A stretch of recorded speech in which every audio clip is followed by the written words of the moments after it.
See, I knew this would happen. I did say that, oh, hello, right, it's Friday and we have a crisis here. If you've been following the vlogs, you'll know that Level Crossing Tim has started a hare running here with a virtual pudding contest. We all knew he had something up his sleeve. He had a killer recipe, didn't we? And so it's turned out to be. Where was it? A raspberry and gherkin custard tart. He says it's an acquired taste. Yeah, it certainly is, Tim. I don't think I should be acquiring it anytime soon. But, well, the problem is, of course, we always said, didn't we, if Tim wins the competition, then we'll never hear the last of it. So quite what we do from here, I'm afraid we're in the lap of the judges. Oh, wait a minute.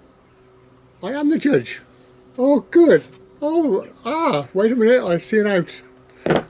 Ladies and gentlemen, the results of the virtual pudding competition have just come in. The judges would like to say how high the entry was again this year and how difficult it was to choose a winner. However, somebody has to win, and this year's prize winner is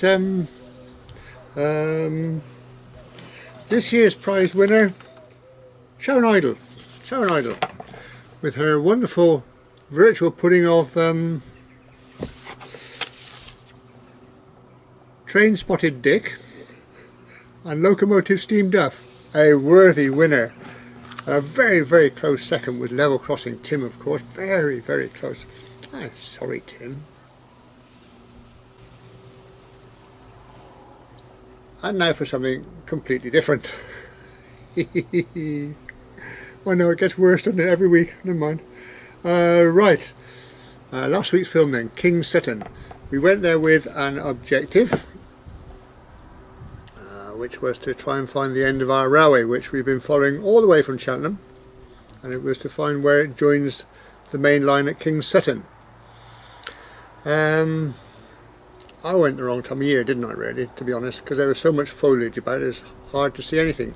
But I think if you look at the pictures in detail, you can just about make out where the line of the willows denotes the line of the stream, and we get to that culvert. I think you can see that on the film. The junction going from the main line, well, can't really see much there, but yes, it was the wrong time of year, too much foliage, and crikey me was it hot, 30 degrees, thought I was going to melt. The other objective there was to see if we could see anything of the old station, and we did, amazing. They still got this now the waiting room on the other platform, if you like, but you can tell the lineage there is part of the old station. Wonderful, wonderful. But the thing that struck me being there and filming, when you go to stations these days, they have this big yellow line, don't they, back from the platform, and it says stay back from this line, and you think, oh, that's a bit generous. But my gosh, when those trains go through there flat out, well, I say flat out, I suppose they're doing 70-80 miles an hour. Anybody know? I don't think they'd be doing much more than that. They wouldn't allow that, would they? But my gosh, don't they create a bow wave? And what happens is the bow wave comes out the way and then folds back again, and you can feel yourself being pulled in. It's amazing, quite frightening really, when some of those things go thundering through. Amazing. Well, anyway, we enjoyed our visit there. Next week we're going to Gloucester Docks. We're going to have a close look now. I know. Well, you see, it is railway, isn't it? People watch this channel. I've got people that like railways, I've got people that like canals. Well, Gloucester Docks got both. It had a huge railway infrastructure at one time, and of course it joins the Gloucester to Sharpness Canal there, so we got both. Got one. When I was a lad, you couldn't get in the docks, you couldn't get anywhere near it. Very, very high security, everybody's kept out. Now you can wander around at will. It's a real privilege, to be honest, to be able to just wander around there and look at everything in detail. And that's what I'm trying to do in this film, is kind of not just taking the general view. You could go and you could say warehouses and a basin full of little boats, but it's much, much, much more than that. It's a whole environment there, and we're trying to take a look at the bits and pieces. Gloucester was designated a port in 1582. 1582. I think the significance of being designated a port is that you can collect taxes. You have a customs facility and you can collect taxes, and of course you are entitled then to a cut of the taxes. So I think that's what being a port probably means. And it was, of course, the farthest inland port in the country for quite a while. Now it's probably only the second or third in the country, I would think. So yeah, it's worth a look around, and we're going to take a peek behind the scenes if we can. Nooks and crannies, that's Parkinson's Walk, isn't it? Nooks and crannies.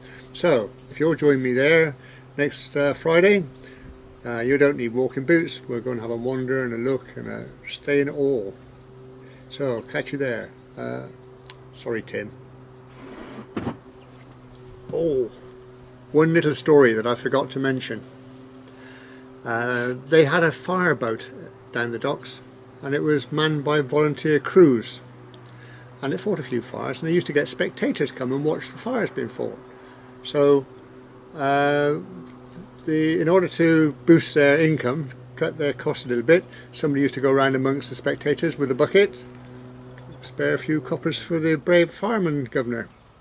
Well, one day they were fighting a large fire, and they had a new high pressure hose, and they couldn't control it very well. They weren't very experienced, and it ended up soaking the spectators. And I often think the poor person that was rostered to have to go around with the bucket that night. People there with water dripping down off the noses, off their hats, soaking wet. A couple of pence for the brave fireman governor. I hope he could swim, because I think that's a skill he might have utilised. See you Friday.